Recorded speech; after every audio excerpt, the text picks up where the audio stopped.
diri. Ya, ini harus membersihkan diri dari perasaan-perasaan yang tidak bermanfaat, dari perasaan-perasaan yang melahirkan dosa. Tetapi terimalah ajaran Allah ini dengan sebaik-baiknya. Bulan Ramadan kita sambut baik dari pagi hari, sore kita berpuasa, malam juga akan dihidupkan dengan berbagai kegiatan jamaah, kegiatan ibadah yang semuanya sudah populer terutama di daerah kita ini. Karenanya untuk melahirkan perasaan bersih, satu di antaranya tentu langkah awal adalah membersihkan hati kita dari syirik. Ya, Allahumma inna na'udzubika min an tusyrika bika syai'a na'lamu wa nastaghfiruka lima la na'lam. Artinya, ya Allah, kami berlindung denganmu daripada membuat syirik kepadamu terhadap sesuatu yang kami tidak tahu, dan kami minta ampun kepadamu dari sesuatu yang kami tidak tahu.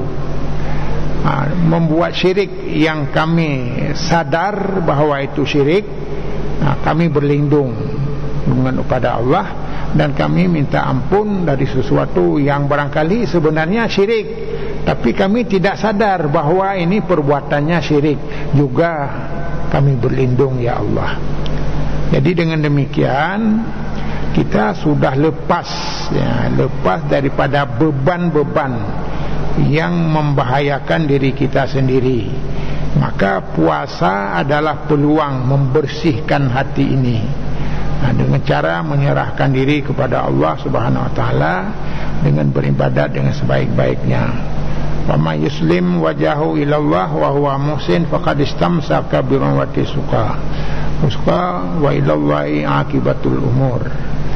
Barang siapa yang menyerah diri kepada Allah sedangkan dia berbuat kebaikan, maka ia telah berpegang dengan tali yang kokoh, dan kepada Allah semua akibat yang baik. Jamaah yang berbahagia, daripada ini tentu saja bulan Ramadan ini disebut bulan peluang. Peluang yang pertama adalah diampuni semua dosa. Man qama ramadhana imanan wa ihtisaban ghufira lahu ma taqaddama min dzambih. Barang siapa yang berpuasa, yang menghidupkan malam-malam Ramadan, orang itu akan diampuni dosa yang lalu. Jadi mengampuni dosa yang lalu tentu sangat kita harapkan semua, dan inilah yang akan diperoleh. Hanya saja faedah yang kita ambil bukan bermakna setiap orang yang berpuasa ini akan dapat, dan seorang yang berminat juga akan ketemu, tetapi sangat tergantung kepada kaifiat, cara, keikhlasan di dalam melakukannya. Maka karenanya ada doa yang disebut dalam surah An-Naml, kita meminta Allahumma auzi'ni an ashkurani amataka allati an'amta alayya wa ala walidayya wa an a'mala salihan tardah wa adkhilni bi rahmatika ya ibadi fi ibadika salihin. Ya Allah, berilah ilham, auzi'ni, berilah ilham untuk mensyukuri nikmat-Mu ya Allah, nikmat yang telah kami peroleh dari orang tua. Dia mensyukuri kepada orang tua, dan juga kita memohon supaya benar-benar mencintai amal saleh yang Kau ridai ya Allah, dan masukkanlah kami dalam rahmat-Mu fi ibadika salihin, dalam golongan hamba-hamba-Mu yang saleh. Doa ini dianggap penting. Ini doa Nabi Sulaiman, ya. Ketika Nabi Sulaiman memperoleh nikmat yang luar biasa, diberi kerajaan, diberi harta dan sebagainya, bahkan bisa berbicara dengan semua binatang, yang semuanya sudah kita maklum. Maka karenanya jamaah yang berbahagia, dalam hal berpuasa ini benar-benar sangat tergantung kepada keikhlasan. Maka karenanya ibadah puasa juga nampak manfaatnya daripada sikap keikhlasan. Karena pelaksanaan puasa itu tidak diketahui kecuali diri kita sendiri. Karena tidak makan, tidak minum, bisa saja tidak makan di depan orang, tapi bisa makan di balik itu dan sebagainya.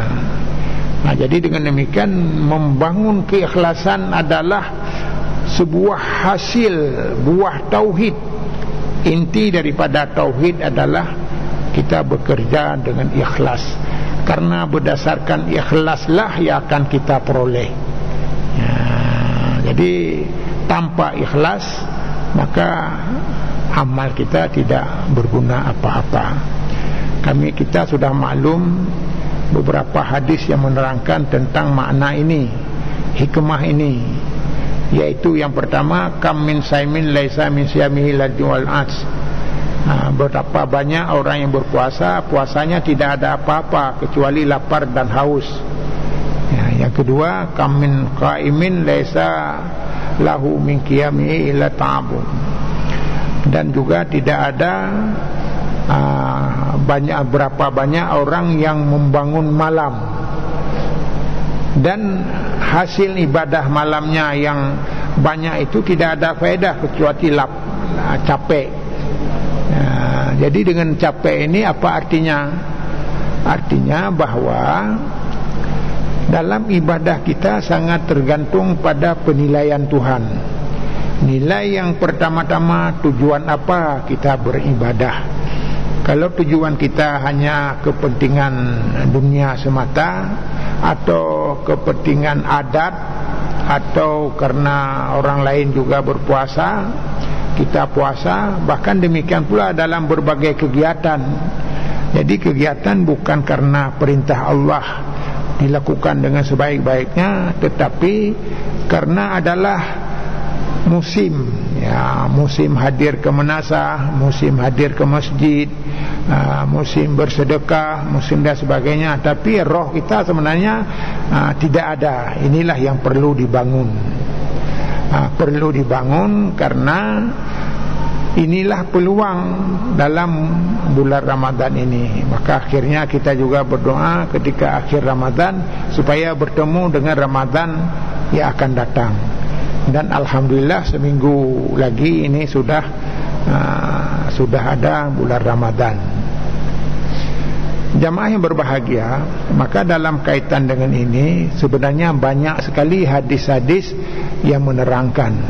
Kami membaca di dalam kitab Fiqhul Islami wa Adillatuh, itu disebutkan beberapa faedah berpuasa, atau istilahnya hikmah-hikmah berpuasa.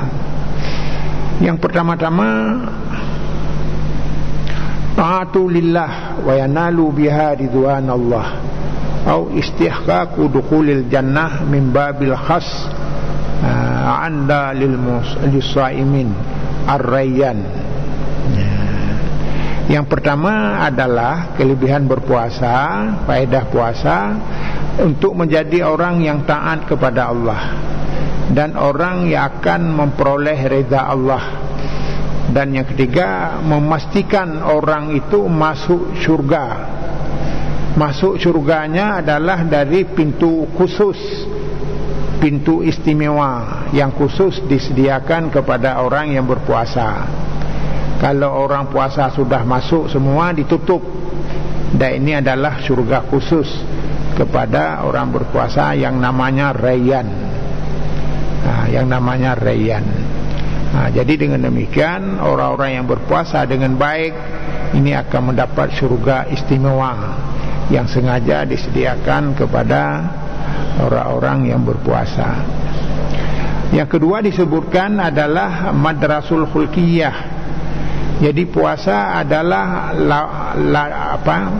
madrasah, tempat pendidikan, membentuk pendidikan. Artinya puasa ini adalah sebagai musim membangun, mendidik kita, mendidik umatnya kepada yang lebih bagus.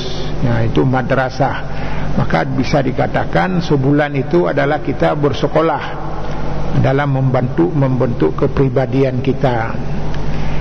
Karena dalam bulan puasa ada jihadul linnafsi, ada perjuangan, ada jihad terhadap nafsu. Jadi nafsu kita untuk kita tahan, kita jaga untuk tidak membatalkan pahala puasa, wa muqawamatul ahwa, dan juga menentang hawa nafsu. Di anna sauma yatahaqqaqu litaqwa, karena puasa itu dapat dipastikan akan mewujudkan takwa bagi orang-orang yang benar-benar menjadikan bulan puasa sebagai bulan pendidikan, membaca sesuatu yang bermanfaat kepada amal kita di dalam bulan yang lebih ini.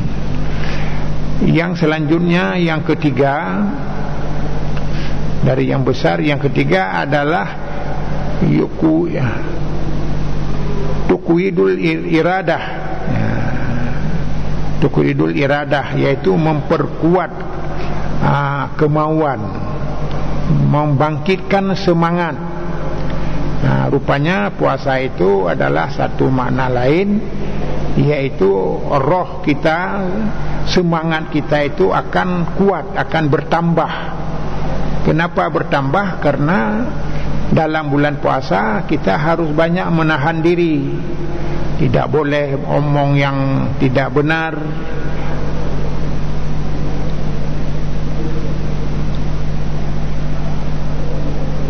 tidak boleh ngomong yang salah, harus yang benar. Dan selanjutnya juga kita memperkuat kesabaran, mengajarkan yu'allimul sabra, mengajar, mendidik untuk sabar. Jadi sabar ini adalah banyak diperoleh daripada puasa. Puasa saja menahan diri dari makan, minum, dari perbuatan yang menghilangkan pahala puasa, maka akhirnya akan tumbuh sifat sabar. Dan kesabaran adalah kunci keberhasilan, karena amal seseorang itu dibalas menurut tingkat kesabarannya. Inna a'zamil jaza' ma'a'zamil bala. Balasan yang diberikan sesuai dengan tingkat kesabaran. Yang selanjutnya wa yusaidu ala sifaiz zihni, dan juga untuk menolong kepada membersihkan pikiran. Orang-orang yang puasa dengan baik akan lahir pikiran yang bersih, karena tidak ada dinodai oleh pikiran-pikiran jahat, pikiran-pikiran yang melahirkan permusuhan, pikiran-pikiran yang melahirkan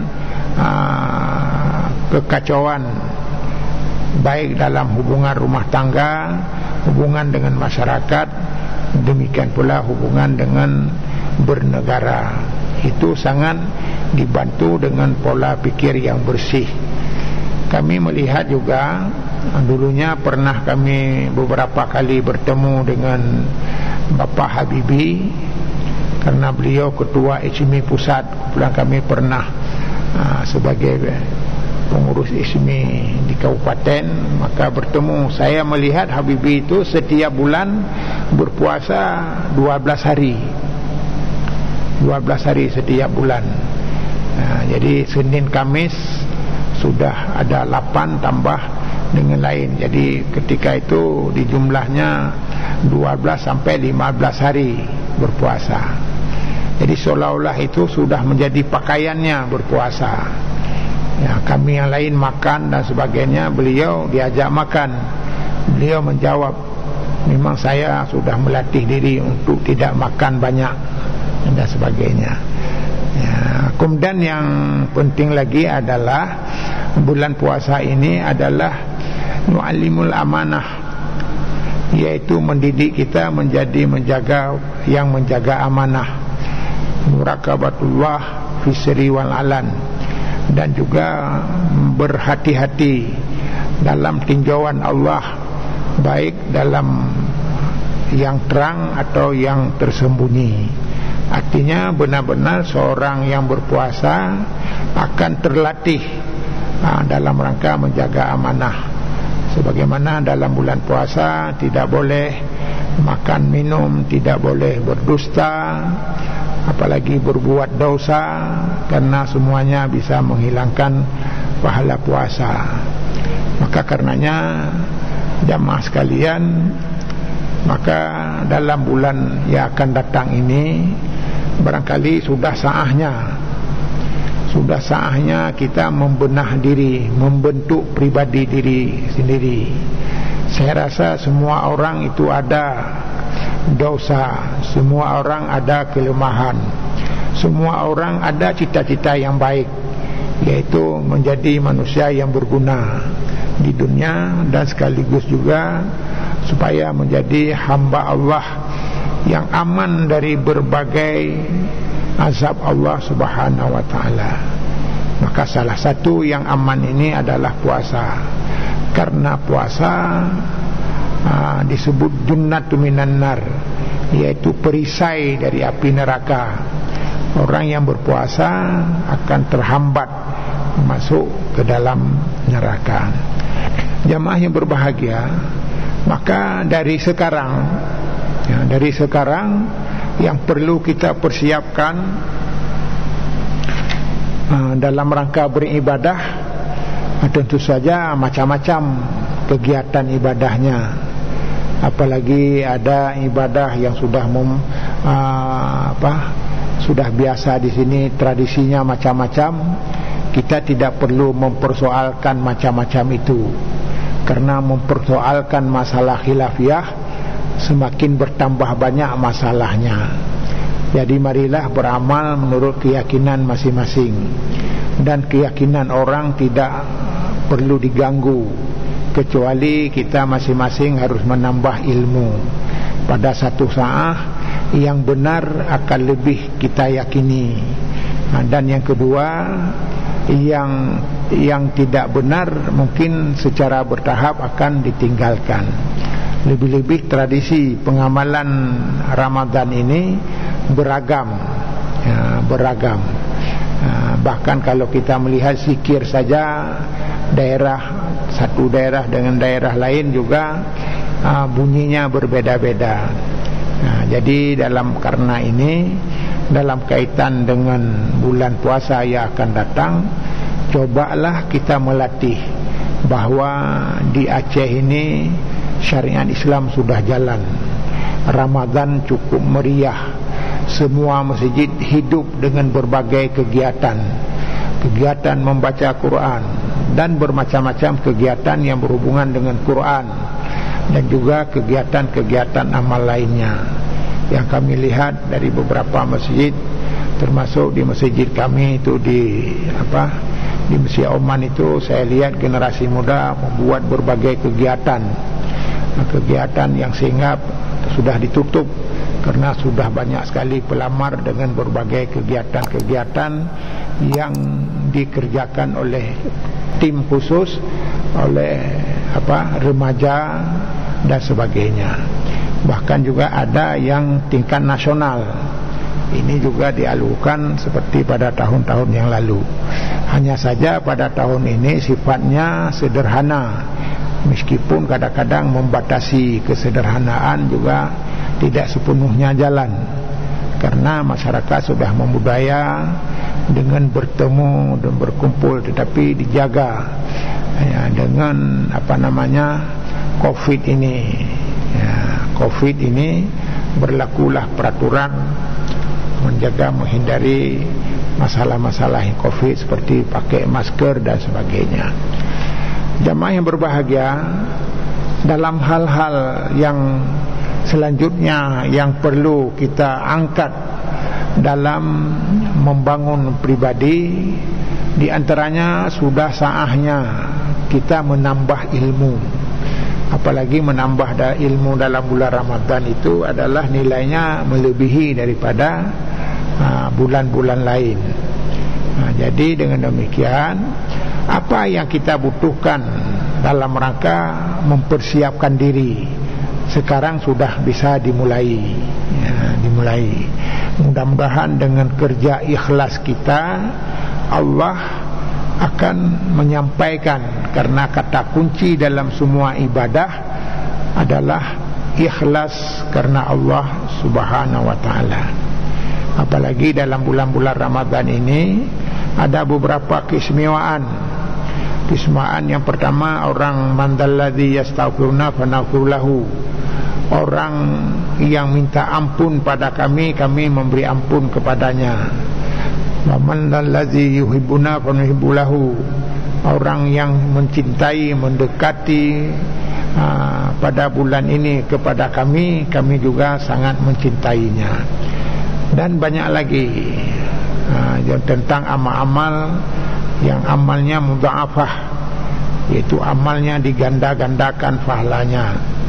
Jadi digandakan pahalanya di sini itu bermacam-macam bentuknya. Apakah pahala sedekah yang biasanya al-asyru al-hasanu asyru bi amsalihha, kebaikan hanya 10 balasan, tapi bulan ini melebihi, bahkan sampai 700 balasan. Bahkan ada malam tertentu yang nilainya sampai 1000 bulan, yaitu bulan Lailatul Qadar yang malamnya tidak diketahui. Karenanya kepada semua kaum muslimin dan muslimat, dalam rangka menyambut Ramadan, pertama membersihkan hati, baik dalam hubungan akidah, yaitu menghindari hal-hal yang melahirkan syirik, dan yang kedua yang melahirkan dosa, baik sesama kita dan juga adalah hubungan keluarga dengan orang tua dan sebagainya. Maka inilah perlu dilatih dari awal, jadi sehingga kita peluang ini benar-benar kita raih semaksimal mungkin. Jamaah yang berbahagia, dalam hubungan dengan ini kami ingin menyampaikan sedikit bahawa sering dalam bulan puasa ada terjadi hal-hal yang tidak kompak. Misalnya masalah salat tarawih. Yang salat tarawih itu ada yang 8, ada yang 20, bahkan ada orang yang tidak menyebut 8 dan 20, tapi ibadahnya bahkan sampai lebih 30 ya, lebih 30 ya.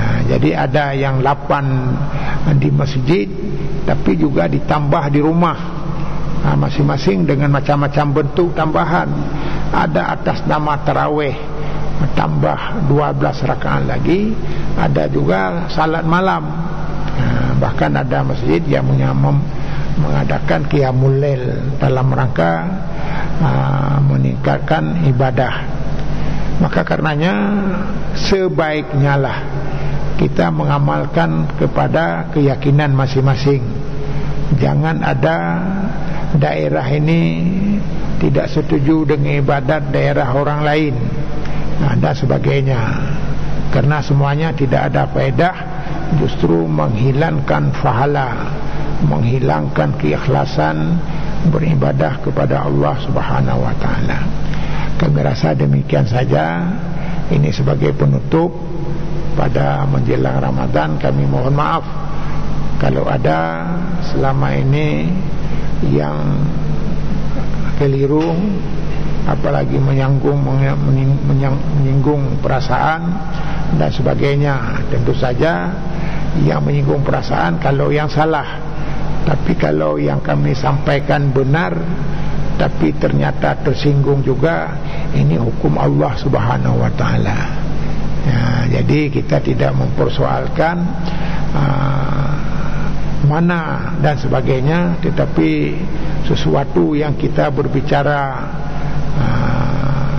membuat kajian-kajian yang kadang-kadang kajian ini ada yang tidak sejalan. Lebih-lebih kita sudah harus melatih diri untuk berfikir benar dan berbuat yang benar, walaupun yang benar itu belum disenangi oleh banyak orang. Nah, itu rahasia satu di antaranya istiqamah dalam kebenaran, karena di sanalah keberkatan. Dan Allah tidak pernah merubah janjinya apa yang telah disampaikan, di antaranya melakukan sesuatu ibadah sesuai dengan petunjuk Allah. Ya, petunjuk Allah. Jadi kalau dalam ibadah tidak perlu ditambah-tambah yang tidak diatur dalam agama. Al-aslu fil ibadah al-butlan. Prinsip dalam hubungan ibadah, hubungan dengan Allah adalah dilarang yang tidak diatur. Itu satu. Maka karenanya kalau ada yang tidak diatur, kita sudah meninggalkannya, berarti kita bersyukur sudah menjalankan kehendak daripada ajaran agama kita. Wabillahi taufiq wal hidayah. Wassalamualaikum warahmatullahi wabarakatuh.